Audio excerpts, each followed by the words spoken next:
আমাদের এই শম্ভু বাবু সব সময়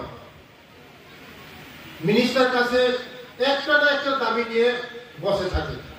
যতদিন পর্যন্ত দাবি না পাওয়া যায় এই আসা যাওয়া ছাড়ে না। তার জন্য এই লোকটা ডেভেলপমেন্ট হচ্ছে। আমি শম্ভু বাবুকে ধন্যবাদ জানাই। সব মিনিস্টারের কাছে ও যায়,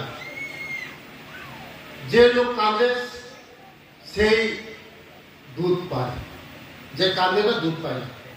মার কাছে যদি একটা ছেলে যদি না কাঁদে, ভালো ছেলে ক্ষুধা নেই বলে তাকে দুধ দেয় না। এই শম্ভু বাবু সবসময় যে কোনো মিনিস্টারের কাছে নিয়ে যে কোনো দাবি নিয়ে উপস্থিত হয়। তার জন্য এই লংট্রাবিলিতে বেশি বেশি ডেভেলপমেন্ট হচ্ছে। আমি শম্ভু বাবুকে ধন্যবাদ জানাই, কারণ যেভাবে এই এলটিবি ডেভেলপমেন্ট হচ্ছে, আগামী 5 বছরের সবচেয়ে এই ত্রিপুরা রাজ্যের মধ্যে আগে থাকবে। সাব ডিভিশনের মধ্যে এলটিবি সবচেয়ে আগে থাকবে আমাদের এই সাব ডিভিশন।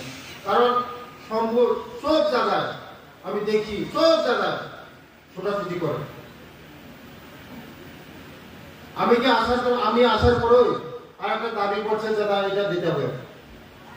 আমি বলে দিয়েছি যে এটা দিয়ে দেবে, আগামী বছর এটা দিয়ে দেবো। আমি আর 50 সিটের শম্ভুর যা যা ডিমান্ড আমি সব পূরণ করে দেবো। শম্ভুর যা যা ডিমান্ড, যে ডিমান্ড করে আমাদের প্রাইভেট ওয়েলফেয়ার ডিপার্টমেন্ট এমন ডিপার্টমেন্ট একটা, এর থেকে যে পর্যন্ত দেওয়া যায়। আমাদের কাছে আর্টিকেল 275 আছে। এই আর্টিকেল 275 এর মধ্যে আমরা যে কোনো করতে কাজ করতে পারি। এই নদী ব্রিজ বলুন, রাস্তা বলুন, যে কোনো কাজ করতে পারি আমরা এই 275 আর্টিকেলের মধ্যে। তার জন্য সম্পদ যা বলবে আমি করে দেব। ঠিক আছে, ঠিক আছে। আর সামনেতে একটা একলব্য স্কুল হচ্ছে, এটাও চালু হয়ে যাবে। আর আমি কিছুদিন আগে, 7-10 দিন আগে, মনু একটা গার্লস হোস্টেল আছে, এই হোস্টেলের জন্য আমি সোলার লাইট এবং আয়রন রিমুভার প্ল্যান, এটা সোলারের মাধ্যমে হবে, এটাও আমি স্যাংশন করে দিয়েছি। এটা সোলার লাইট হবে এবং আয়রন রিমুভার প্ল্যানও হবে, মনু গার্লস হোস্টেল। আর সঞ্জয় বাবুকে বলছি যে এখানে বয়েজ হোস্টেল নেই, বয়সের জন্য জায়গা দেখার জন্য আমি এটাও বলে দিচ্ছি, এটাও আমি স্যাংশন করে দেব। আর এখানে ইলেকট্রিসিটি যে এস্টিমেট লাগবে 6 লাখ টাকা, 2 কোটি টাকা দিয়ে দিতে পারছি। আর 6 লাখ টাকা দেওয়ার জন্য কিন্তু ওইটা কোনোদিন আটকাবে, আমি এটাও দিয়ে দেব, কোনো প্রবলেম হবে না। কারণ আমাদের জনপ্রিয় মুখ্যমন্ত্রী মানিক সাহাজি নেতৃত্বে আমাদের সরকার চলছে, উন্নয়নমুখী সরকার। কাজ করার কোনো বাধা নেই। ডাবল ইঞ্জিন সরকার চলছে আমাদের। সেন্ট্রালে মোদীজি সরকার আছে, আমাদের রাজ্যের জনপ্রিয় মুখ্যমন্ত্রী সরকার আছে। গত 35 বছরের মধ্যে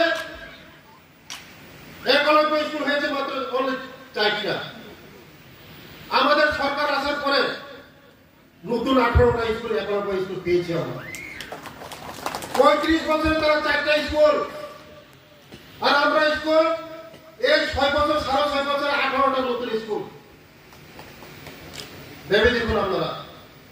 কারণ সমাজ যদি শিক্ষিত না হয়, সমাজ যদি আমরা পড়াশোনা না পিছিয়ে থাকি, এই সমাজ কোনোদিন উন্নতি হয় না। তার জন্য যারা এই মহিলামা, যারা 6 লাখ টাকা এলটিপি, যারা গরিব মানুষ আছে, আগরতলা পড়াশোনা করতে পারবে না, আগরতলা গিয়ে পড়াশোনা করাইতে পারবে না, পয়সা লাগবে, গরিব মানুষের কাছে পয়সা নেই।